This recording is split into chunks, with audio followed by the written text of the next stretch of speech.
स्वागत करता हूँ और धन्यवाद भी देना चाहूँगा सारे भक्तों का, इस्कॉन राजकोट की तरफ से, वैष्णव सेवा प्रभु और सारे जो भक्त हैं, जिन्होंने वापस मुझे सेवा का मौका दिया। सो मैं धन्यवाद प्रकट करूँगा और जय राधा माधव स्टार्ट करेंगे, उसके बाद हम चर्चा पे जाएंगे।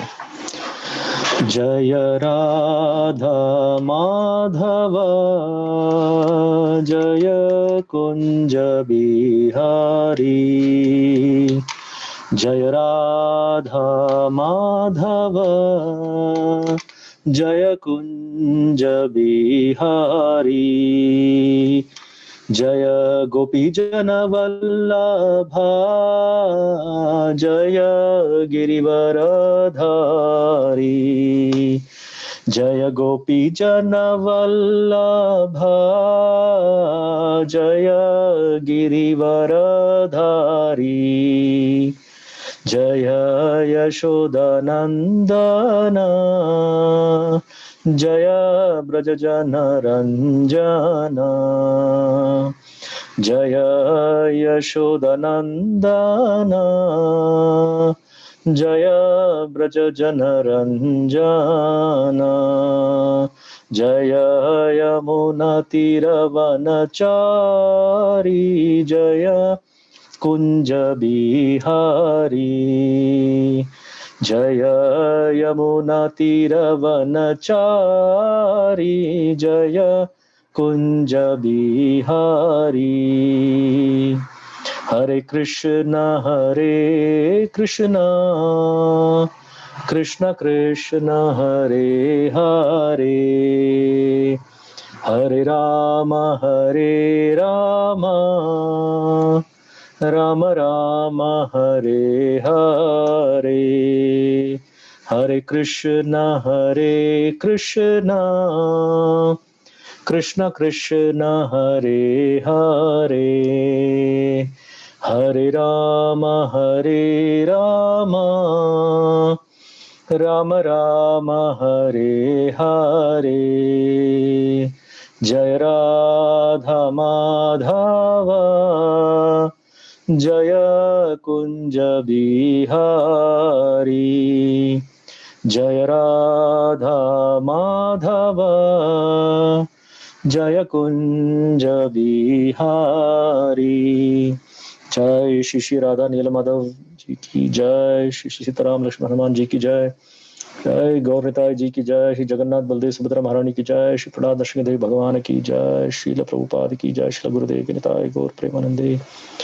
ओम नमो भगवते वासुदेवाय, ओम नमो भगवते वासुदेवाय, ओम नमो भगवते वासुदेवाय।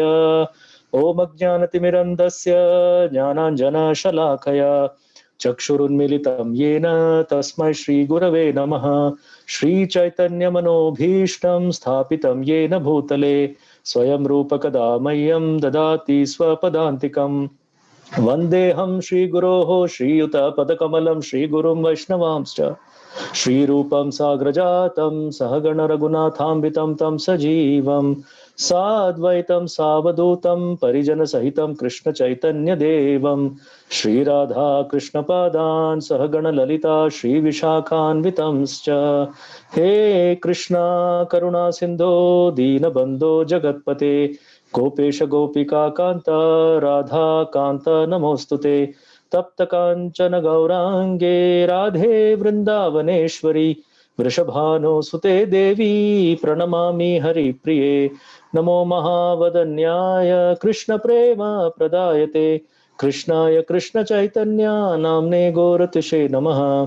वाञ्छाकल्पतरुभ्यश्च कृपा सिन्धुभ्य एव च पतितानां पावनेभ्यो वैष्णवेभ्यो नमो नमः।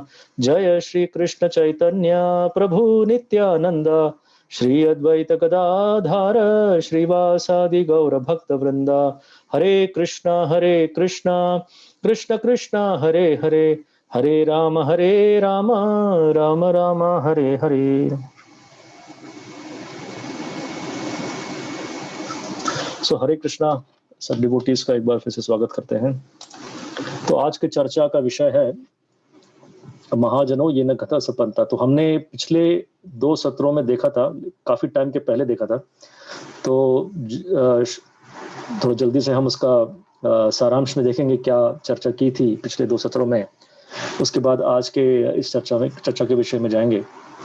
तो महाजनों ये न कथा सपंता, जैसे हमने शुरू में देखा था कि भगवान के तो अनगिनत शुद्ध भक्त हैं, लेकिन भागवत में छठे स्कंद के 3 अध्याय के 19वें श्लोक में वर्णन आता है 12 महाजनों के बारे में, खासकर 12 महाजन, जिनकी शुरुआत ब्रह्मा जी से होती है, नारदा, शंभु अर्थात शिव जी, उसके बाद कुमार, कपिलो, मनु, प्रहलाद, जनको, भीष्मो, बलिर, वैयासकीम, वयम।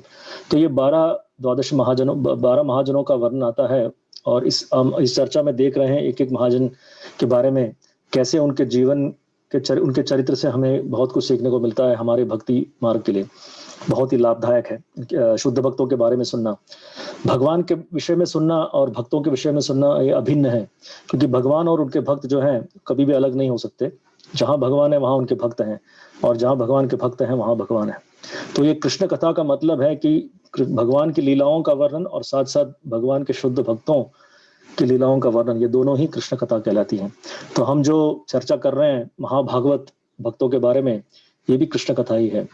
इससे हमारे चेतना का शुद्धिकरण होता है, हमारे पापों का धीरे धीरे पाप मिट जाते हैं हमारे जीवन से। और जब हमारी चेतना का शुद्धिकरण होता है तो हम भक्ति मार्ग में जो है बहुत ही शुद्धता से लीन हो सकते हैं, भक्ति मार्ग में लग सकते हैं। और ये जो भौतिक चीजें हमें भौतिक ताप और भौतिक जो मुश्किलें हमारे जीवन में आती हैं, उससे हम कम प्रभावित होते हैं और ज्यादा भगवान के आश्रय लेकर, भगवान से आकर्षित होकर भक्ति मार्ग में लग सकते हैं। तो यही हमारे जीवन का सबसे बड़ा फल है, और सबसे बड़ा कर्तव्य भी हमारे जीवन का यही है, किसी न किसी तरह से भगवान के नाम की तरफ, भगवान की लीला की तरफ हमारा ध्यान आए, और हमारे जीवन की सफलता यही है।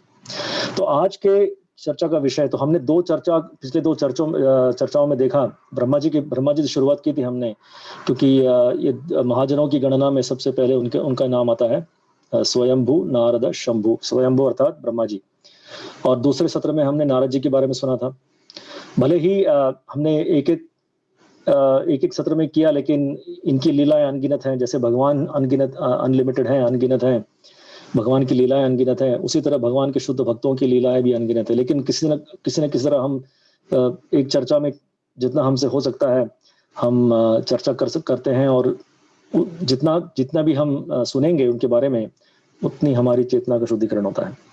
तो आज का विषय है, तीसरे सत्र में आज हम शिव जी के बारे में सुनेंगे, चर्चा करेंगे। शिव जी के बारे में जब हम शिव जी के बारे में जब शिव जी का नाम आता है तो कई विषय आते हैं शिव जी के बारे में, क्योंकि हम जानते हैं कि खास करके भारत में शिव जी के भक्त बहुत हैं। और कहा जाए, वास्तविकता में देखा जाए तो भगवान कृष्ण से भी ज्यादा भक्त भगवान शिव जी के हैं।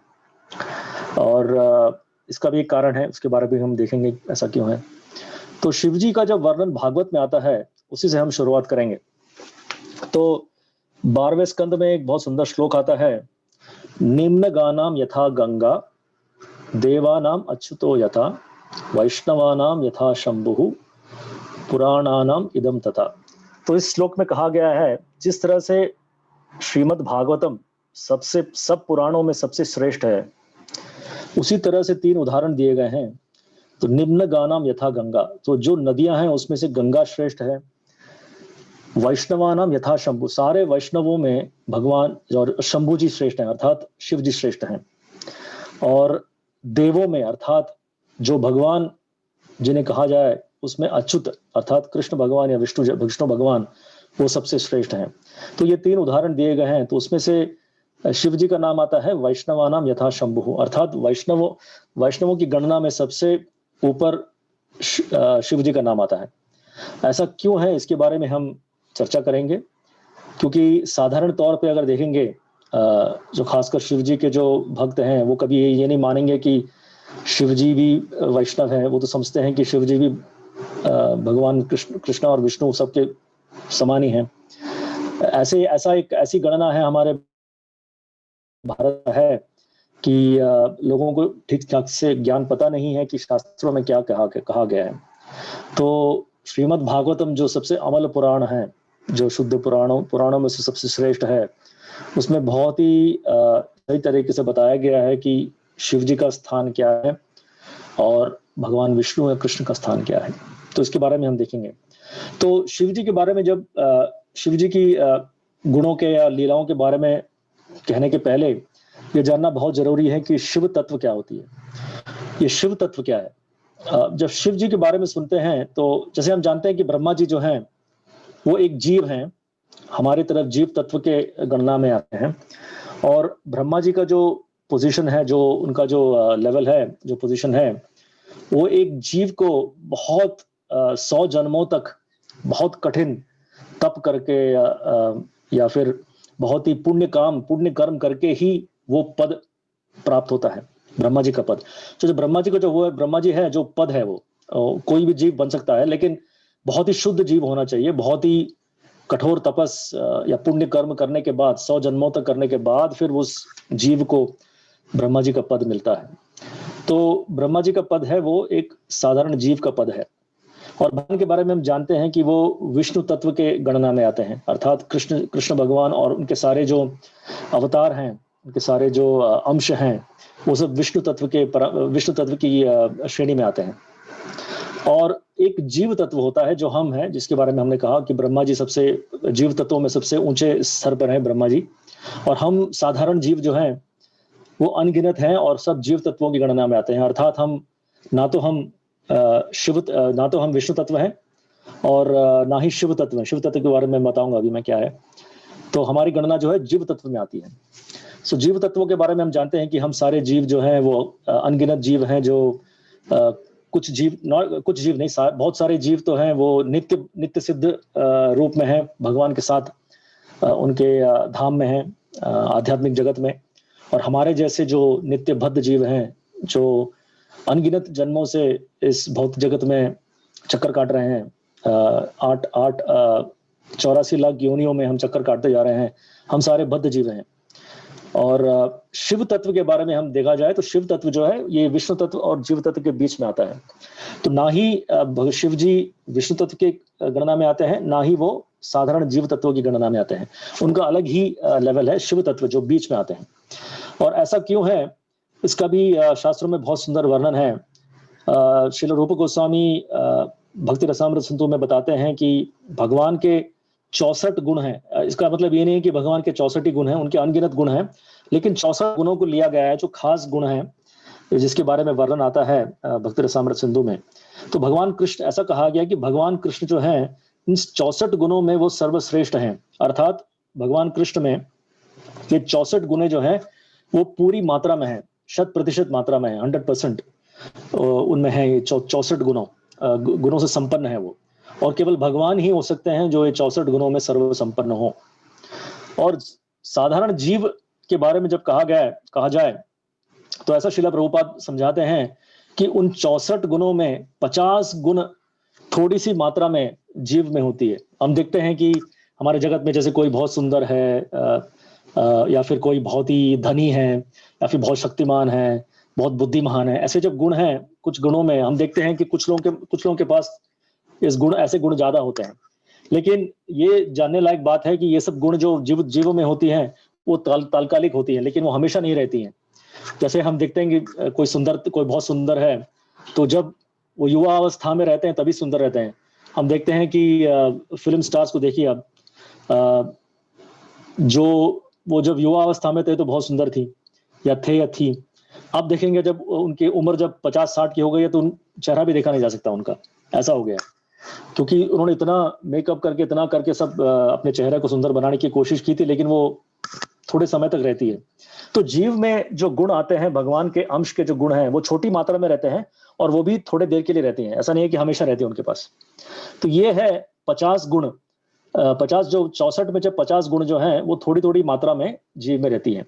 और श्रील प्रभुपाद जी बताते हैं कि ये 50 गुण अगर 64 में अगर हम इसका प्रतिशत लेंगे तो इसका प्रतिशत आता है 78%, अर्थात 58 नहीं, सॉरी क्या होते हैं, 70, 71, 72, 74, 75, 78% सॉरी 78% मात्रा में एक जीव को भगवान के गुणों के साथ तोला जा सकता है। अर्थात 64 में से 50 गुण वो भी थोड़ी मात्रा में और थोड़े समय तक रहती है। तो ये है जीव तत्व की गणना। और जब शिव तत्व के बारे में कहते हैं, अर्थात शिव जी के बारे में कहते हैं, तो शिव जी के जो 50 गुण तो रहते ही हैं, थोड़ी और मात्रा में रहते हैं हमारे जीवों से ज्यादा। और इसके अलावा उनके पास 5 गुण और आते हैं। जैसे वो हमेशा नवयौवन स्थिति में रहते हैं, वो हमेशा अपने अर्थात उनके कॉन्स्टिट्यूशनल पोजीशन जो अपने स्वाभाविक रूप में रहते हैं, उन्हें हमेशा पता है कि वो भगवान के नित्य दास हैं। हमारी अवस्था यह है कि नित्यबद्ध होने के कारण हम भूल चुके हैं कि हम भगवान के दास हैं। कभी कभी हमें याद आता है और ज्यादातर हमें याद आता नहीं है, हमेशा भूल जाते हैं, इसलिए हम यहाँ पे बहुत जगत में फंसे हुए हैं। लेकिन शिव जी का ऐसा है कि वो हमेशा अपनी स्वाभाविक स्थिति को, स्वरूप सिद्धि को हमेशा जानते हैं कि वो हमेशा भगवान के दास हैं। और इसीलिए देखेंगे कि हमेशा कई चित्रों में भी देखते हैं शिव जी के, जब वो शिव जी बैठे हुए हैं और वो ध्यान में हैं, वो हमेशा भगवान कृष्ण के या भगवान राम के ध्यान में हमेशा मग्न रहते हैं, क्योंकि हमेशा उन्हें पता है कि वो भगवान के नित्य दास हैं और इसीलिए उन्हें वैष्णवानाम यथाशंभु कहा गया है। तो इस तरह से 5 अधिक गुण और हैं शिव जी के बारे में, शिव जी के पास, जो थोड़ी और मात्रा में ज्यादा हैं, लेकिन भगवान के गुणों के मात्रा के अनुसार थोड़ा कम है, उतना नहीं है। 100% मात्रा में उनके पास नहीं है। तो 55 गुण होने के कारण वो जीव तत्व से ऊपर हैं, लेकिन विष्णु तत्व भी नहीं है। और नारायण जी के बारे में कहा गया है, भगवान नारायण के बारे में कहा गया है कि 64 में से 60 गुण पूरी मात्रा में नारायण जी के पास हैं। 4 गुण भगवान कृष्ण के पास ही हैं जो किसी के पास नहीं है। और ये 4 गुण ही हैं जो भगवान के साथ, भगवान और भक्तों के बीच संबंध है उसे और गहरा बनाता है।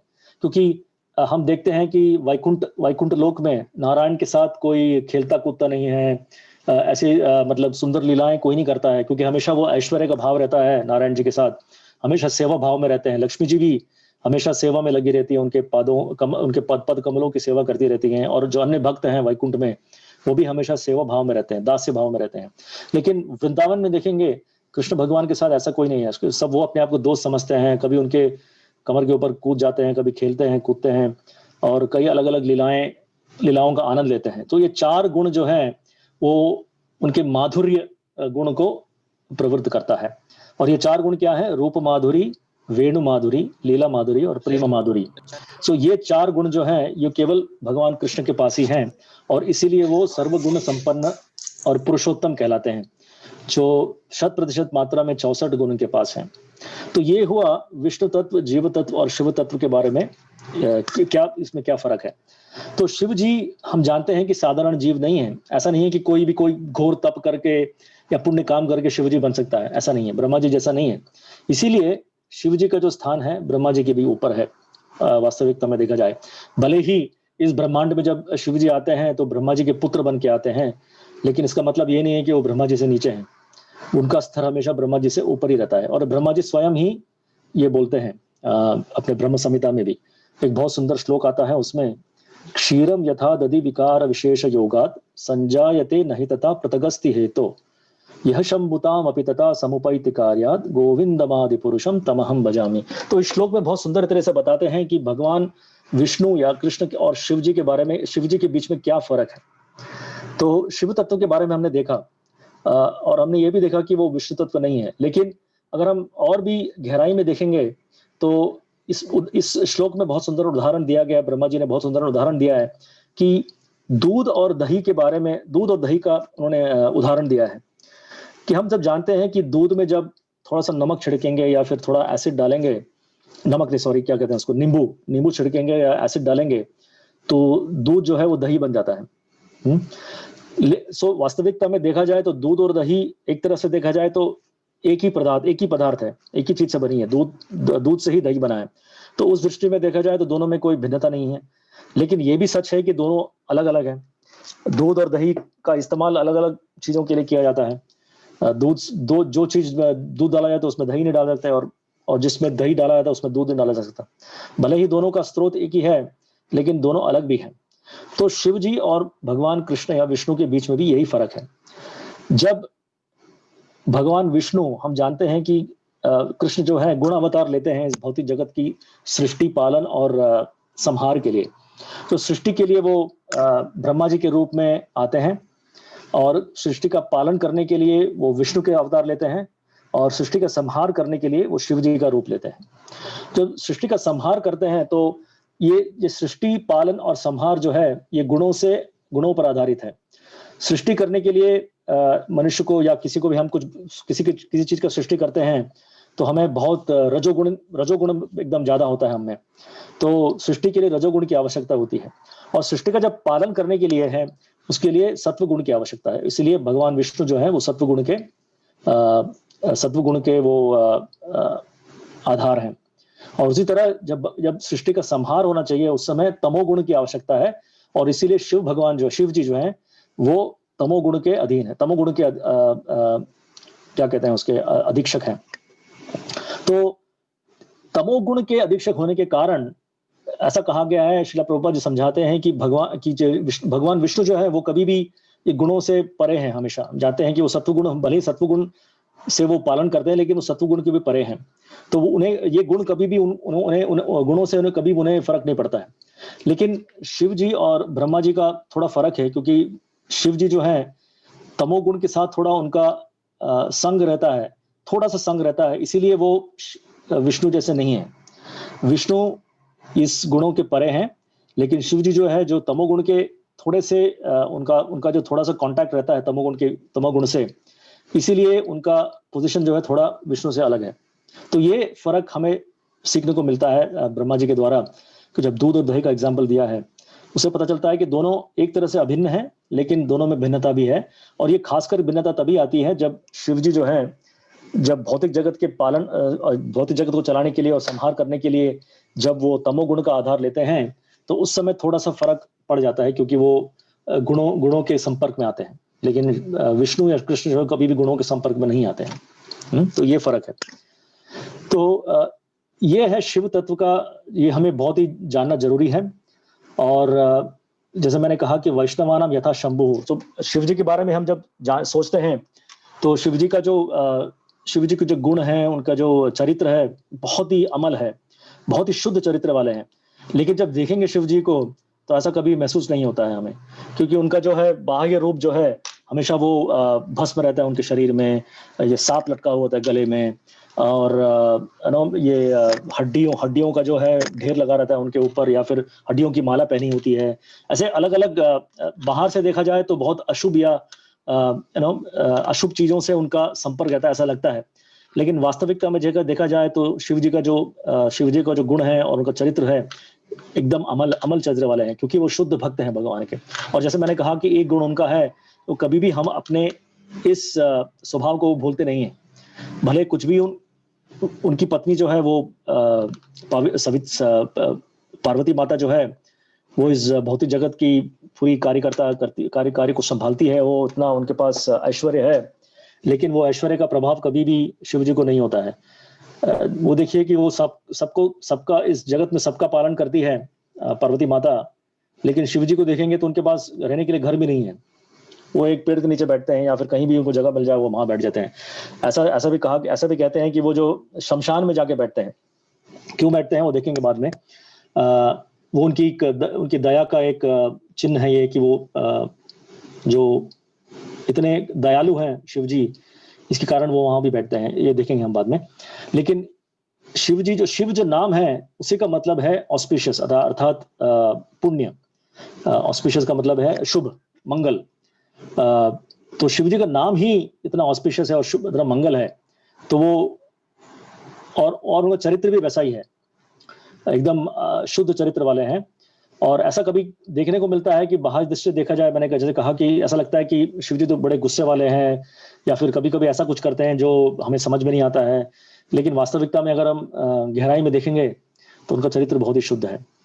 ऐसे कई उदाहरण भी हम देखेंगे आज की चर्चा में कि कैसे हम समझ सकते हैं शिव जी के बारे में, क्योंकि हमें शिव जी का तत्व जो है समझना बहुत जरूरी है हमारे भक्ति के लिए। अर्थात नहीं तो क्या होगा कि हम भटक जाएंगे अपने भक्ति के रास्ते से, क्योंकि बाहर अगर हम श्रीमद् भागवतम का सहारा नहीं लेंगे, श्रील प्रभुपाद का सहारा नहीं लेंगे, तो बाहर जो अलग-अलग दर्शन या दार्शनिक तत्व, जो तत्व नहीं कह सकते लेकिन आदि दार्शनिक जो लोग टिप्पणियाँ देते हैं, उससे हमें हमारे सही रास्ते से भटक जाते हैं। इसलिए बहुत ज़रूरी है कि हम श्रीमद् भागवतम के द्वारा, श्रील प्रभुपाद के द्वारा ये समझें कि शिव जी वास्तविकता में क्या कौन है, उनका चरित्र कैसा है। तो शिव जी का हमने देखा कि वो वैष्णवानाम यथाशंभु सबसे बड़े वैष्णव हैं। तो और इसीलिए वो खास करके भक्तों के प्रति उनका प्रेम जो है, प्रेम का भाव जो है बहुत ही गहरा है। और ऐसे कई उदाहरण हमें देखने को मिलता है।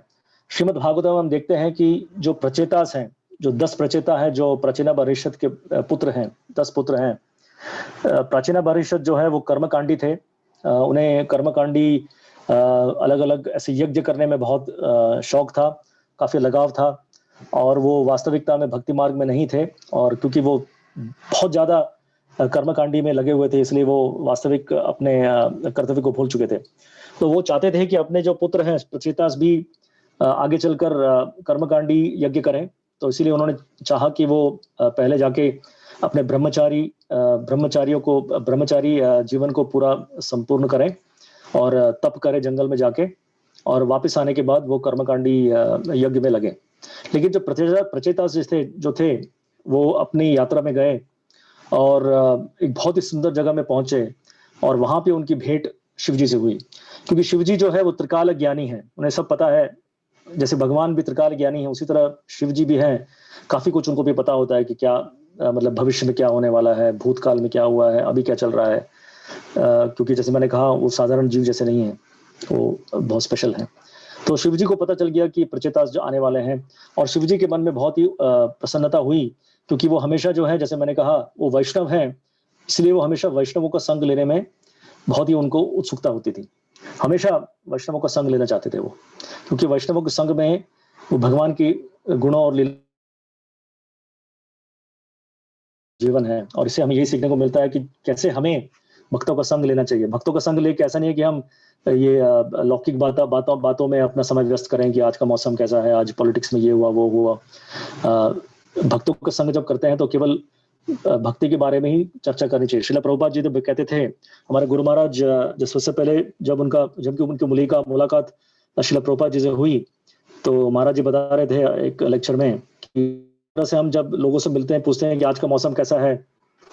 हरे कृष्णा, आपको सुनने को मिल रहा है? सुन पा रहे हैं आप? Prabhu ji, is it okay? Are you able to here?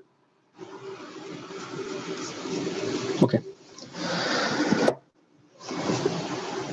तो मैं कह रहा था कि जब साधारण तरह से हम लोगों से मिलते हैं, डिस्कनेक्ट, साधारण तरह से जब हम लोगों को मिलते हैं तो ये पूछते हैं कि आज का मौसम कैसा है, या फिर क्रिकेट मैच में ये स्कोर हुआ, क्या स्कोर हुआ, कौन जीता है, फुटबॉल में कौन जीता है, पॉलिटिक्स में क्या चल रहा है। ये साधारण से हम चर्चा करते हैं। लेकिन जब भक्त एक दूसरे भक्त से मिलता है तो ये पूछता है कि वो अपने भक्ति मार्ग में किस तरह से अग्रसर हो रहा है, किस तरह से वो जन्म मृत्यु जरा व्याधि के चक्कर से बाहर निकल रहा है। यही हमारा चर्चा का विषय होना चाहिए। और यही जब सुना जब महाराज जी ने प्रभुपाद जी के मुख से, तब उन्हें पता चला कि ये जो साधु हैं ये सबसे अलग हैं, सब साधुओं से अलग हैं। और तभी उन्होंने निश्चय किया कि अगर मैं किसी का शरण लूंगा तो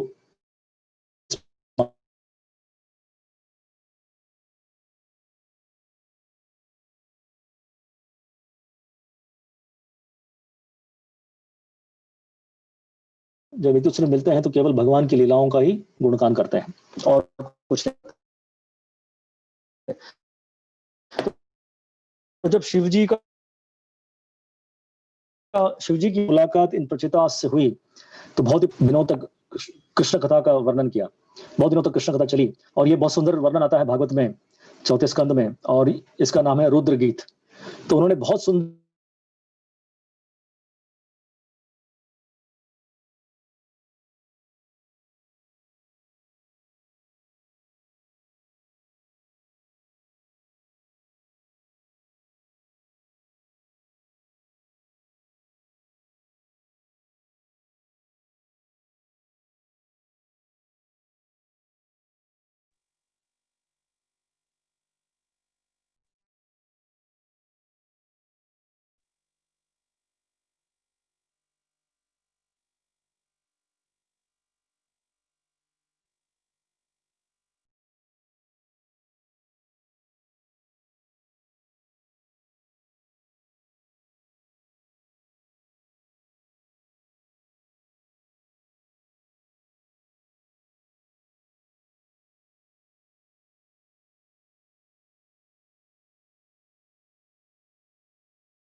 Hare Krishna, Prabhuji, please unmute yourself.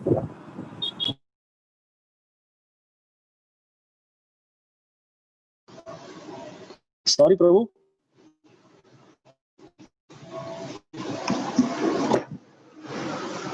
Hare Krishna, Prabhu. Can you hear me, Prabhu?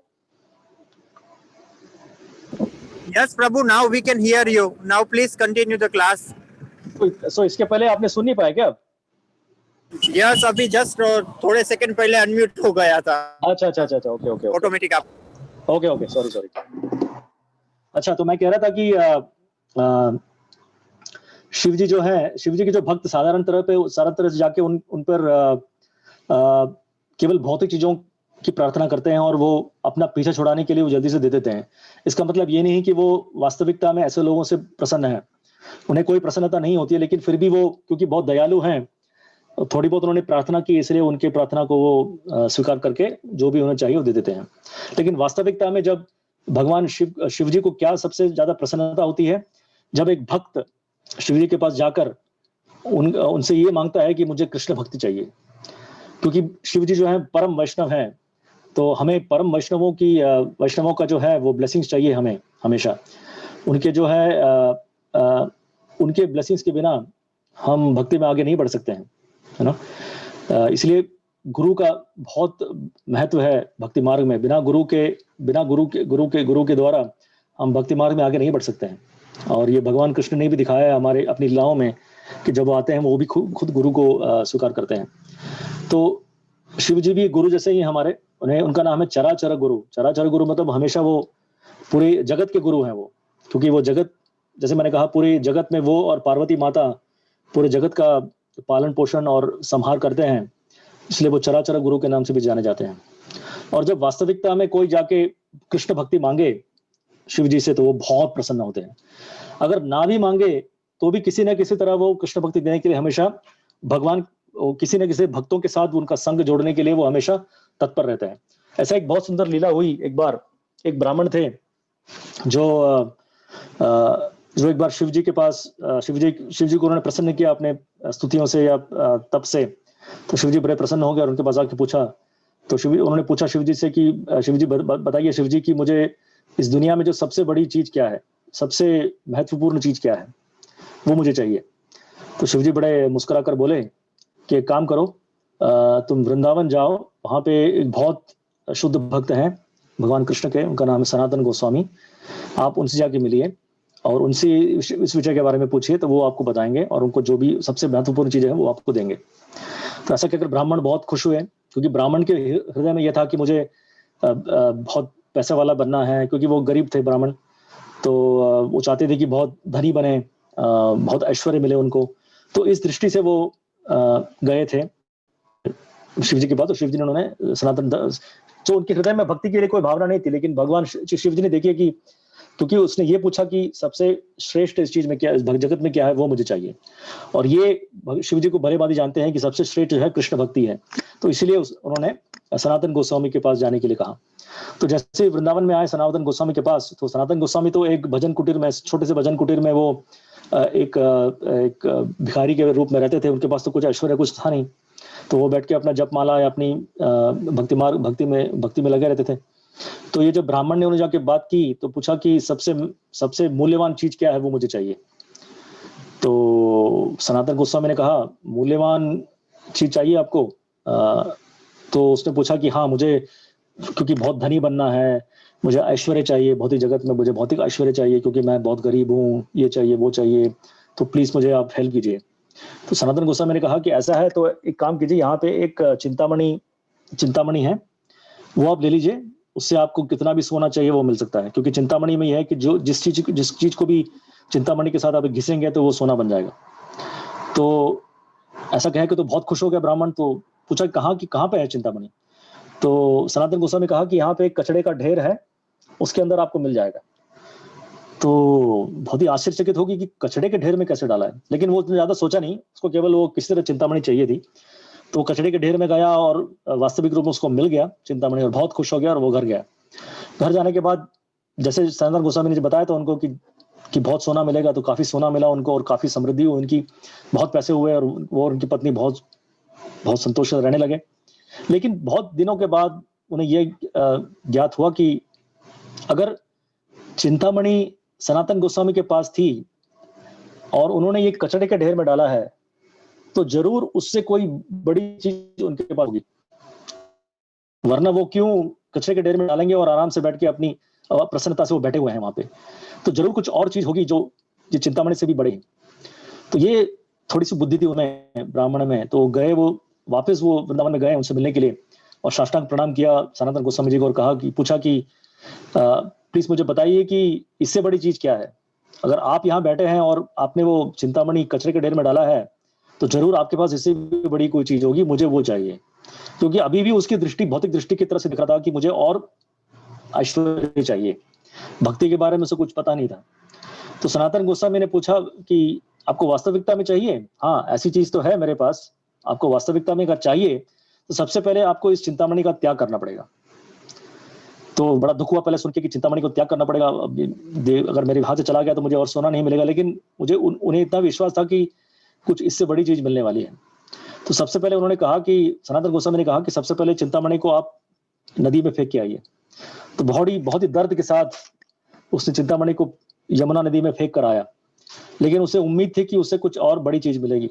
लेकिन जैसे वो आए और पूछा कि इससे बड़ी क्या चीज है, तो सनातन गोस्वामी ने कहा कि हरि नाम सबसे बड़ा वेल्थ है इस दुनिया का, सबसे बड़ा ऐश्वर्य है हरि नाम। ये सुनकर बहुत ही वो दुखी हो गया। अरे, हरि नाम के लिए मैंने इतना बड़ा चिंतामणि को फेंक दिया, अब हरि नाम से क्या होगा। उसे अभी भी वो श्रद्धा नहीं थी, उसको ज्ञान नहीं था इसके बारे में। तो सनातन गोस्वामी ने उसे बैठ के पूरा समझाया, उसे हरिनाम की दीक्षा दी, उसे कहा कि कैसे हरिनाम का जप करना चाहिए, कैसे भक्ति में लगना चाहिए। और शुद्ध भक्ति के संग में आकर उसका हृदय भी बदल गया और ब्राह्मण भी शुद्ध भक्त बन गया और उसे सबसे बड़ा ऐश्वर्य मिल गया। तो ये है शिव जी को सबसे अच्छा ये लगता है कि वो किसी न किसी तरह लोगों को भक्ति में लाए। और ये साधारण तरह से आप किसी को बोलेंगे तो कोई विश्वास नहीं करेगा। हाँ, क्योंकि उनको लगता है कि शिव जी और कृष्ण एक ही स्थान पे हैं, दोनों ही भगवान हैं। लेकिन ऐसा वास्तविकता में नहीं है। और ऐसा करेंगे, अगर हम शिव जी की स्तुति करेंगे कि शिव जी आप सबसे बड़े महान हैं, आप कृष्ण जैसे ही हैं, कृष्ण से भी बड़े हैं, तो बहुत ही उनको बुरा लगता है। शिव जी को बहुत बुरा लगता है कि जैसे किसी भक्त को कहा गया है कि आप भगवान हैं, तो कैसा लगेगा भक्त को, तो वो जगह छोड़ के भाग जाएगा। चैतन्य महाप्रभु को कोई कहता था कि आप कृष्णा है, विष्णु है, तो वो हम अपने कान पे हाथ रख के विष्णु विष्णु करके भाग जाते थे वहां से। तो ये उदाहरण भगवान ने स्वयं दिया है। और शिव जी भी वैसे ही हैं, शुद्ध भक्त हैं कि हमेशा वो कोई भी कीर्ति अपने लिए नहीं लेते हैं, हमेशा वो भगवान को देते हैं कीर्ति।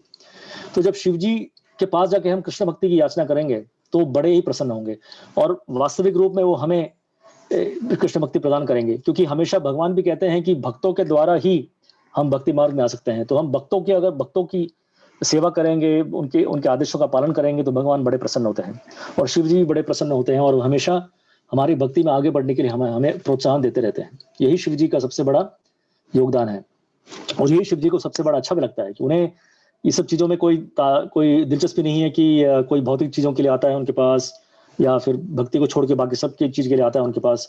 इनमें कोई तात्पर्य नहीं है, उनमें कोई लगाव नहीं है उनको केवल कृष्ण भक्ति में ही लगाव है। और इसी तरह और भी कई उदाहरण है। गुजरात में भी बड़े मशहूर भक्त हुए नरसिंह मेहता का भी ऐसा ही सुनने को मिलता है कि जब उन्होंने शिव जी की प्रार्थना की, तो शिव जी उनके सामने प्रकट हुए और पूछा कि आपको क्या चाहिए। तो यही सवाल उन्होंने पूछा कि मुझे जो इस जगत में सबसे ऊंची चीज है वो चाहिए। तो शिव जी ने उनको फिर कृष्ण भक्ति में लगाया। और हम जानते हैं कि नरसिंह मेहता कितने महान भक्त हैं। तो ये भी शिव जी का योगदान है, किस तरह किसे वो लोगों को भक्ति में लाते हैं।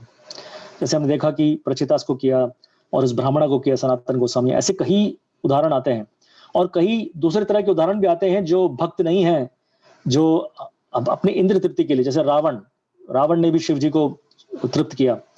लेकिन शिव जी को रावण को ऐसे वर देने में कोई दिलचस्पी नहीं थी, लेकिन क्या करें, उन्होंने इतनी सेवा की है शिव जी की और इतनी प्रार्थना की है, तो बद्ध होके दे जाते हैं, चलो लेके चले जाओ। लेकिन उनको पता है कि इससे उसका उद्धार नहीं होने वाला है।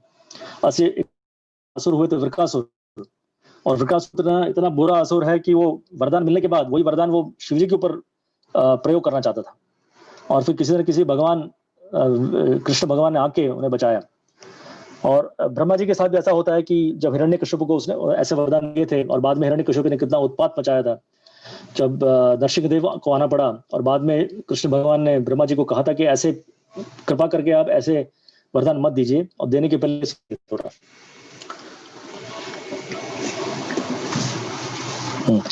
तो ऐसा हमने देखने को मिलता है कि कई उदाहरण जैसे हैं, शिव जी कभी कभी ऐसे असुरों के कारण भी उन्हें कभी कभी दिक्कत आ जाती है, लेकिन कभी भी वो अपने भक्ति मार्ग से विचलित नहीं होते हैं। हमेशा वो उनका ध्यान रहता है, भगवान के ऊपर हमेशा रहता है। और एक और चीज देखने को मिलता है कि जैसे मैंने कहा कि वो शमशान में रहते हैं कई बार, और ऐसा प्रभुपाद जी बताते हैं कि वो शमशान में क्यों रहते हैं, क्योंकि शमशान में जो है खासकर भूत गण, ऐसे प्रेत गण या भूत गण, ऐसे लोगों का वास होता है शमशानों में। और ये प्रेत गण और भूत गण भी जीव होते हैं, लेकिन अपने पिछले जन्म में कई पापों के करने के कारण उन्हें भूत बनना पड़ता है, प्रेत बनना पड़ता है, जो उन्हें केवल सूक्ष्म शरीर प्राप्त होता है, स्थूल शरीर नहीं मिलता है। जैसे हमारे स्थूल शरीर है और सूक्ष्म शरीर है, ऐसे प्रेतों और भूतों को केवल सूक्ष्म शरीर प्राप्त होता है, उन्हें स्थूल शरीर नहीं मिलता है। तो सामना करना पड़ता है ऐसे जीवों को। लेकिन शिव जी इतने दयालु हैं कि ऐसे जीवों को भी वो कभी साथ नहीं छोड़ते हैं उनको। और कोई भी आप देखेंगे, कोई भी ऐसी जगह पे जाके नहीं रहता है और ऐसे लोगों के साथ कभी नहीं रहता है, लेकिन शिव जी एक ऐसे महान भक्त हैं जो दूसरों के उद्धार के लिए वो केवल कभी भी अपने बारे में नहीं सोचते हैं कि मेरे बारे में लोग क्या कहेंगे, कि मेरी पत्नी पार्वती इस जगत की माता है, इतने ऐश्वर्य में रहती है, और मैं कैसे ऐसे जगह पर जाके रह सकता हूँ, ऐसे वेश कैसे पहन सकता हूँ। कभी भी ऐसा नहीं सोचते हैं, वो अपने बारे में कभी नहीं सोचते हैं। वो ऐसे सामाजिक औपचारिकताओं से परे हैं, उन्हें इन सब चीजों में कोई दिलचस्पी नहीं है, जैसे मैंने कहा, क्योंकि हमेशा वो अपने चित्त जो है वो भगवान कृष्ण के, भगवान राम के पद चिन्हों में रहते हैं, हमेशा पदों में रहते हैं उनके हमेशा। तो ये सब औपचारिकताओं से परे हैं, और इसीलिए वो ऐसे भूतों और प्रेतों के कल्याण के लिए भी, केवल उनके कल्याण हेतु वो शमशानों में रहते हैं। और बहुत बड़ा कार्य है, क्योंकि भगवान की दृष्टि में जो है सभी जीव जो है भगवान के लिए एक ही हैं, भले वो भूत गण हो, प्रेत गण हो, या हमारे जैसे मनुष्य गण हो, भगवान की दृष्टि में सभी एक हैं। सो इसीलिए जो भी भक्त, शुद्ध भक्त, जब सभी लोगों के कल्याण के हेतु काम करता है तो भगवान को बहुत प्रसन्नता होती है।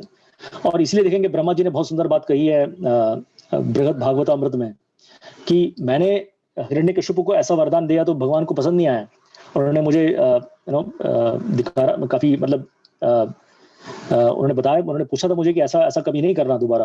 लेकिन जब शिव जी के द्वारा कभी कभी ऐसा होता है कि वृकासुर या रावण ऐसे लोगों को वरदान देते, लेकिन कभी भी भगवान कृष्ण ने शिव जी को कभी जाके ऐसा नहीं बोला कि आप ऐसा मत कीजिए। तो इसका मतलब ये है कि शिव जी जो है भगवान कृष्ण को बहुत ही प्रिय हैं, और इसलिए प्रिय है क्योंकि वो हमेशा दूसरों के कल्याण हेतु काम करते हैं। ब्रह्मा जी भी करते हैं, लेकिन शिव जी जो है वो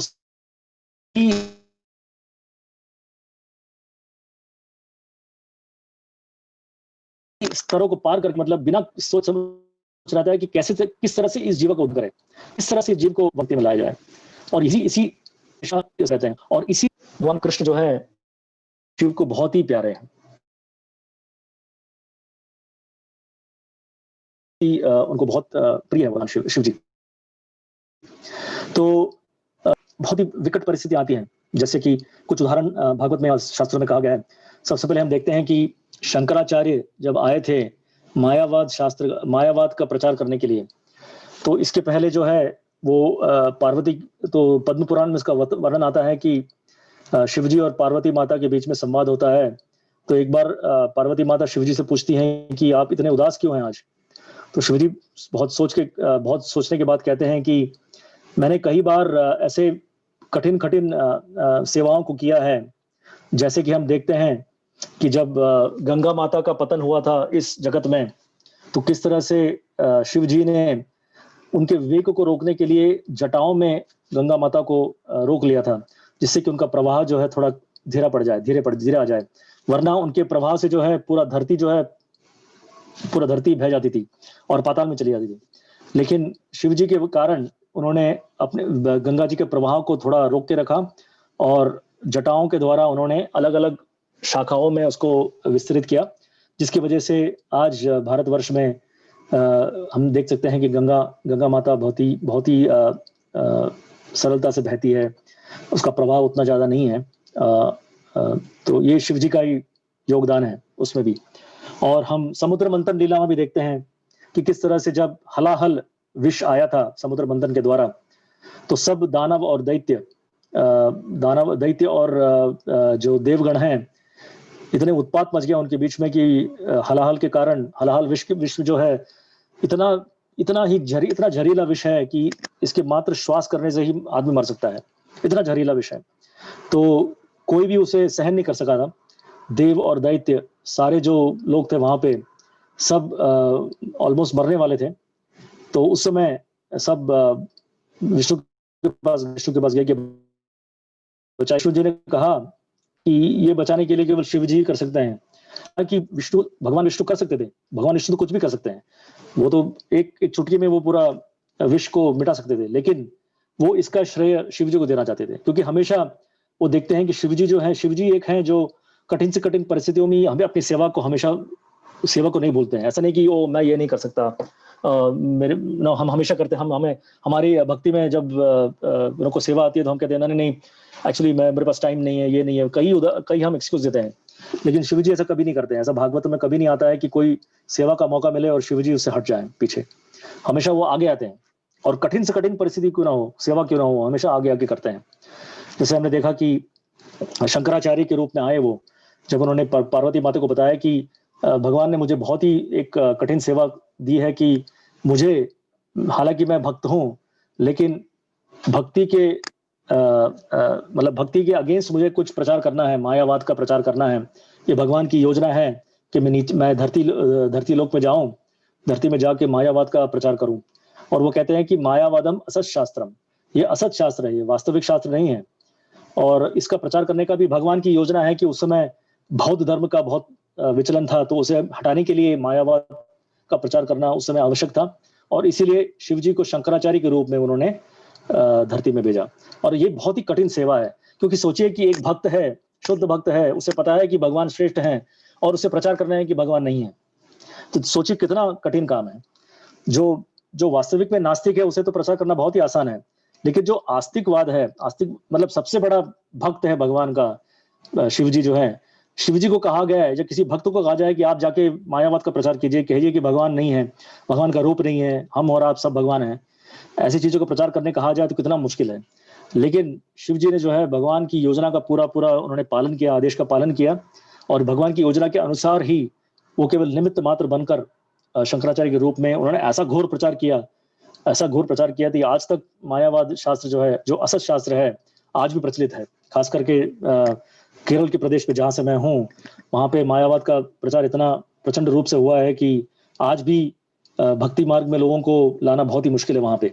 इसलिए देखा जाए तो केरला के लोग बहुत कम ही आते हैं। तो मैं अपने आप को बहुत फॉर्चुनेट समझता हूँ कि मैं केरला में ज्यादा रहा होता तो शायद मैं भी मायावाद में चला जाता।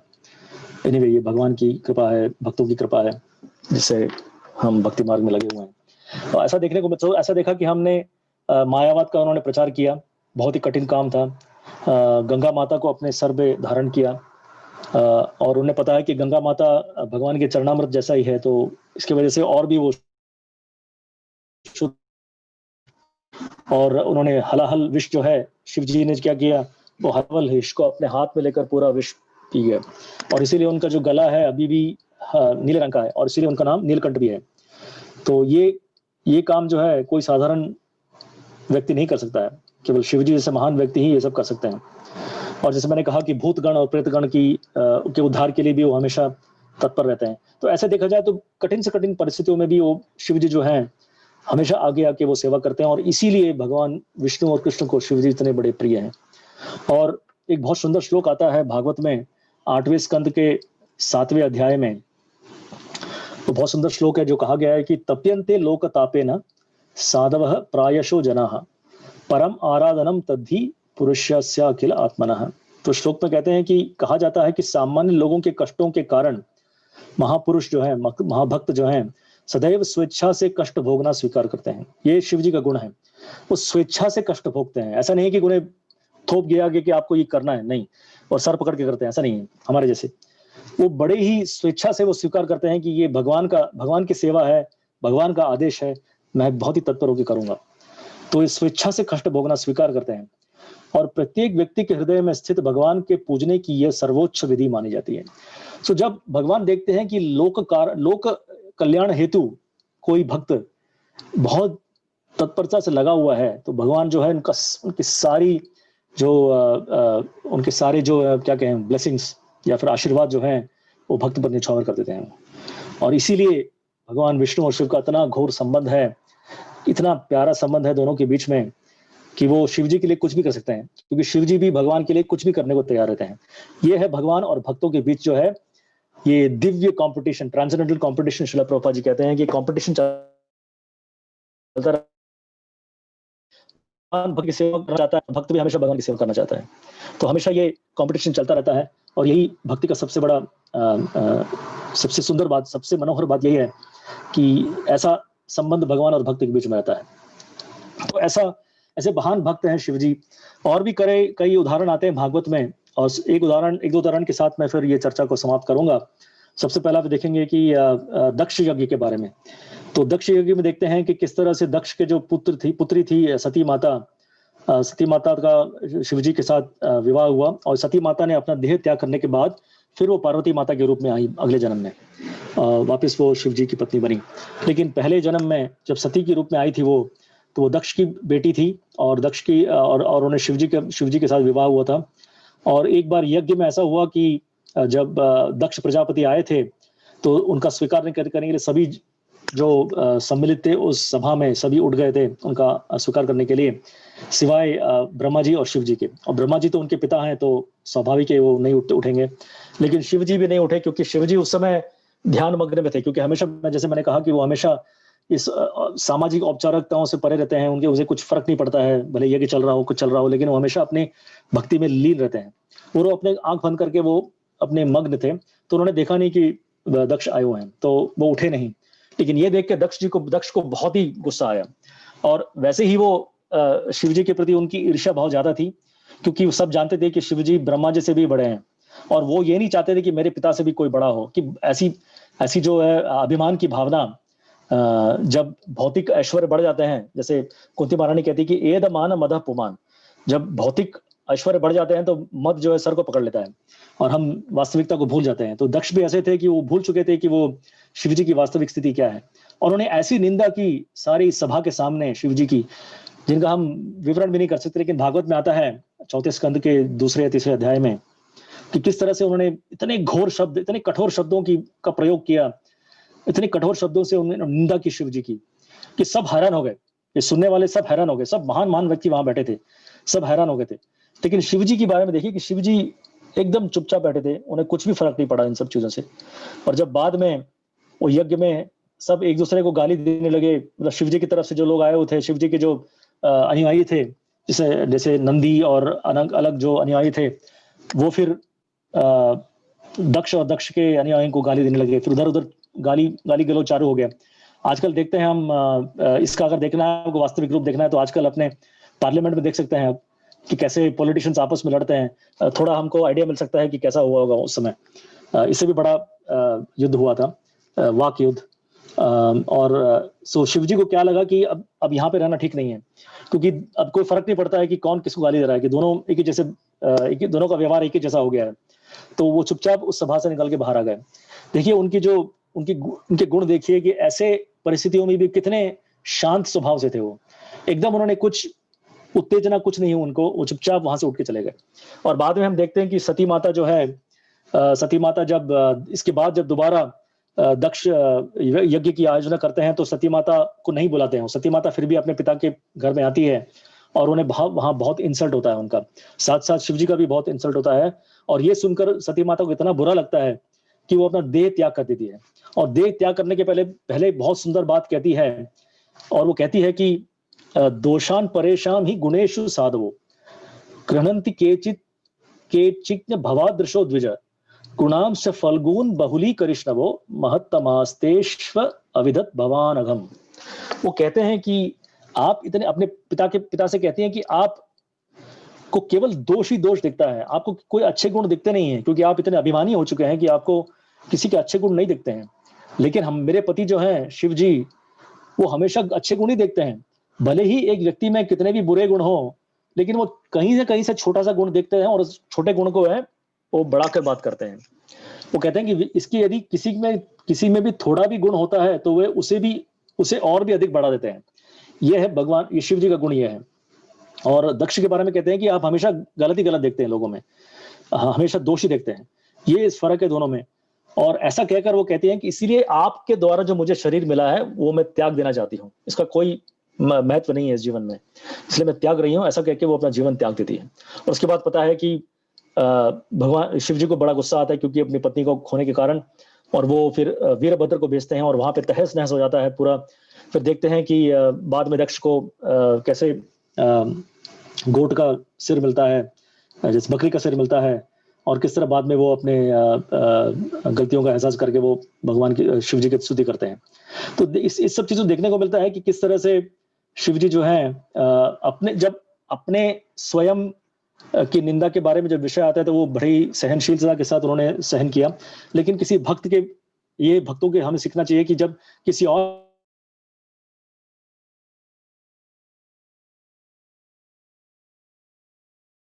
बड़े ही शक्तिशाली थे तो उन्होंने कुछ किया, और इसी तरह के तो महाराज के जीवन में भी देखते हैं, लेकिन हमें उसके बारे में चर्चा करने के लिए आज समय नहीं है। हो सके तो अगले सत्र में थोड़ा आगे बढ़ाएंगे इसको। तो आज मैं चर्चा को यहीं विराम दूंगा। सॉरी, थोड़ा 3-4 मिनट ज्यादा हो गया। तो भाविक प्रभु, आई विल स्टॉप हियर। हरे कृष्णा। अगर कोई सवाल हो, 1-2 सवाल है तो कोई पूछ सकता है। सॉरी प्रभु, बीच में थोड़ा कनेक्शन इधर उधर हो रहा था। लेक्चर आप प्रभु जी आपका। आज हमने पूरा का पूरा आपका लेक्चर शिव जी के ऊपर फोकस था, और जनरली हम ऐसा कॉन्ट्रडिक्शन देखते हैं कि जो विष्णु भक्त होते हैं वो शिव भक्त की ऑपोजिट होते हैं। लेकिन शिव भी महान वैष्णव है, हमें उसके पथ पे चलना चाहिए। और इतनी जो भागवत में शिव जी के बारे में जितनी सुंदर जानकारी दी गई है वो सब आपने हमारे सामने कही, सुन के बहुत आनंद की प्राप्ति हुई।